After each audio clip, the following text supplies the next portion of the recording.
Media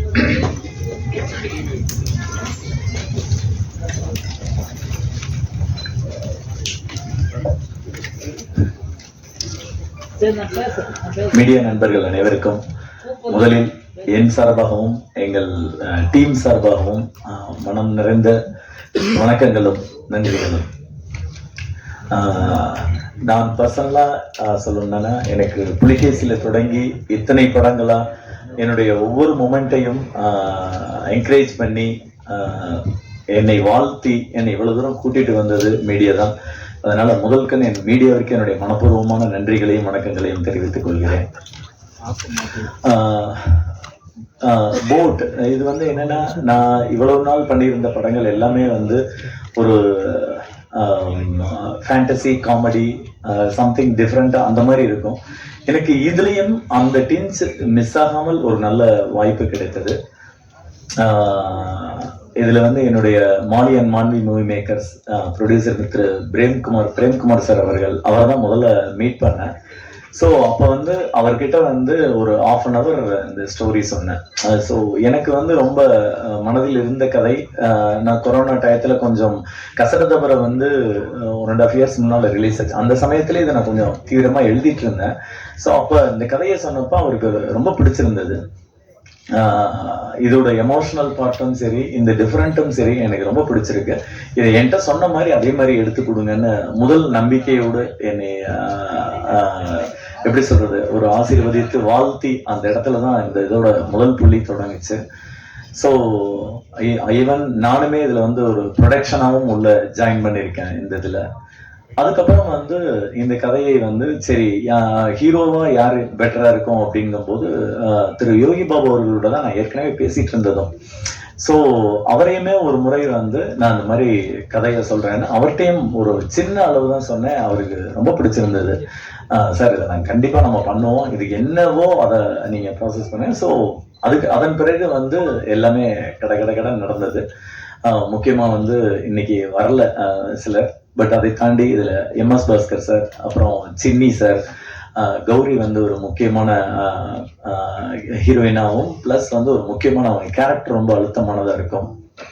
plus வந்து Madhumitha, Sam's, Akshat, சாரா, அப்புறம் வந்து இந்த ஒரு பிரிட்டிஷ்காரருக்கு வந்து ஜெர்மன் மிஸ்டர் ஜெஸ்ஸி அப்படின்னு சொல்லி அவரை கொஞ்சம் கான்டாக்ட் பண்ணி அவரு உள்ள வந்தாரு. அப்புறம் பாட்டி கேரக்டருக்கு வந்து கொல்லப்புலி லீலா, அவங்க வந்து அப்படி ஒரு அற்புதமான ஆர்டிஸ்ட், அவங்க வயசுக்கு அவ்வளவு டெடிக்கேட்டடா ஒர்க் பண்ணுவாங்க. ஸோ இப்படி மாதிரி என்ன ஆர்டிஸ்டுகள் எல்லாருமே ஒரு பக்கம் சேர்ந்தோம்.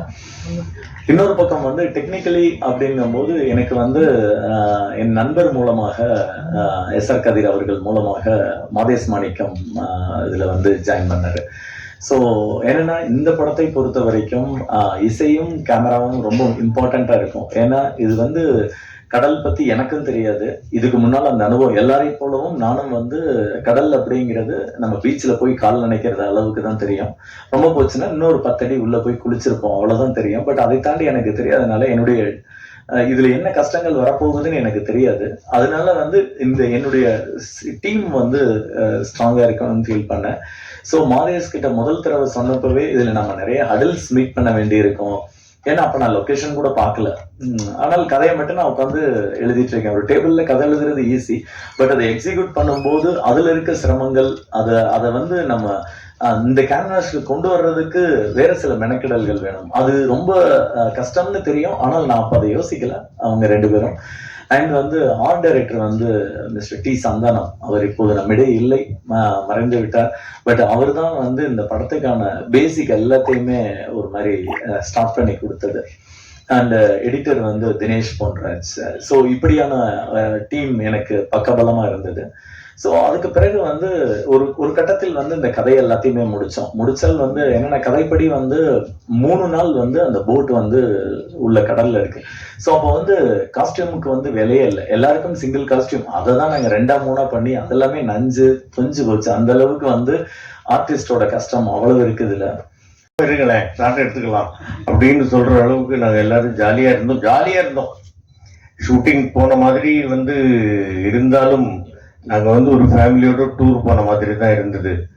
முக்கியமா சொல்லணும்னாக்க சாம்ஸ், அதுக்கப்புறமா மதுமிதா, கௌரி, அப்புறம் அந்த சின்ன குழந்தை அந்த பையன், மச்சான் சின்னி ஜெயந்த், தம்பி யோகி பாபு, எல்லாருமே நாங்கள் போயிட்டு வந்து அந்த போட்டில் இருந்துக்கிட்டு ஒரே இது எங்கேயும் நகர முடியாது.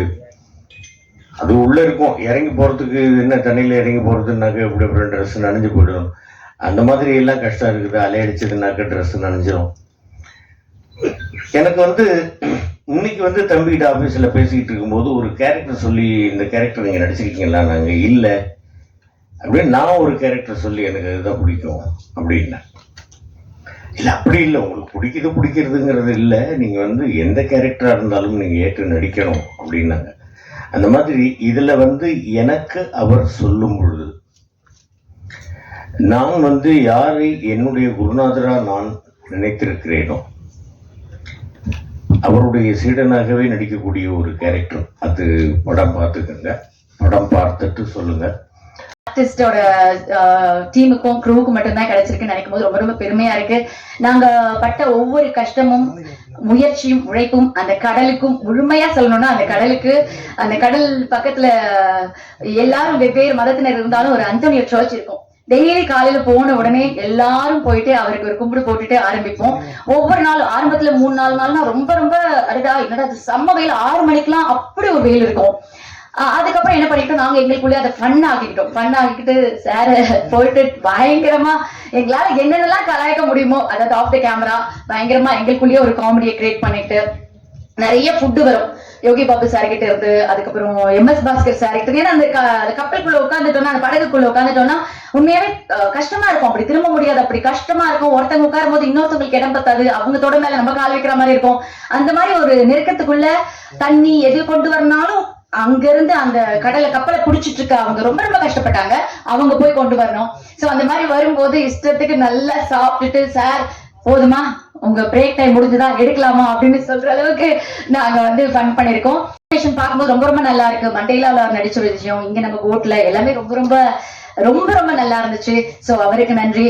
அண்ட் இந்த ஒரு கடுமையான ஒரு போட்ல வந்து எங்களுக்கு ரொம்ப மனசு ரிலாக்ஸ் பண்ண ஒரு விஷயம்னா ஜிப்ரான் சாரோட அந்த பாடல் தான். அந்த பாடல் வந்து கௌரி மட்டும் இல்ல, எல்லாருக்குமே மனப்பாடம் ஆகுற அளவுக்கு ரசிச்சோம். ரொம்ப நல்லா இருந்துச்சு அந்த பாட்டு. கேட்கும் போதும் ஒவ்வொரு தடவையும் இனிமையா இருக்கு.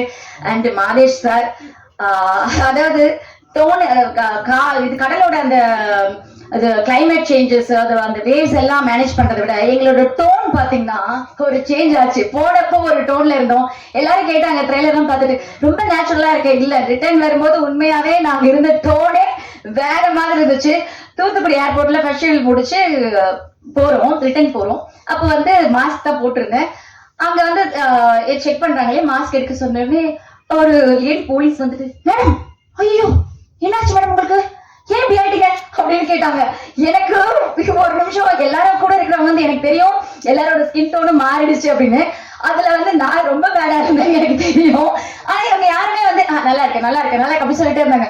அவங்க கேட்ட உடனே அடடா என்ன அப்படின்னு, முதல்ல போயிட்டு டாக்டரை பாருங்க மேடம், நான் சொன்னேன் ஒரு ஷூட் போயிட்டு வரும் அதனால அப்படி ஆச்சு அப்படின்னு சொல்ற அளவுக்கு. பட் அப்போ அது வந்து கொஞ்சம், ஏன்னா பெண்கள்னாலே ஒரு அழகு ரொம்ப முக்கியம்னு உங்களுக்கு தெரியும். அப்படி இருக்கும்போது இதெல்லாம் நாங்க ரொம்ப மேனேஜ் பண்ணி எல்லாருமே நிறைய எஃபர்ட்ஸ் போட்டிருக்கோம். ஸோ இந்த படம் ஆகஸ்ட் 2ஆம் தேதி வருது. உங்க எழுத்துக்கள், உங்களோட வார்த்தைகள் எல்லாமே எங்களுக்கு வெற்றியை தரணும். தொடர்ந்து இந்த மாதிரி சார் நிறைய படங்கள் டைரக்ட் பண்ணணும், நாங்க அவங்க படத்துல நடிக்கணும். ஸோ எல்லாரும் ஆகஸ்ட் 2ஆம் தேதி படம் பார்த்துட்டு உங்களோட நல்ல கருத்துக்களை சொல்லுங்க. Thank you so much.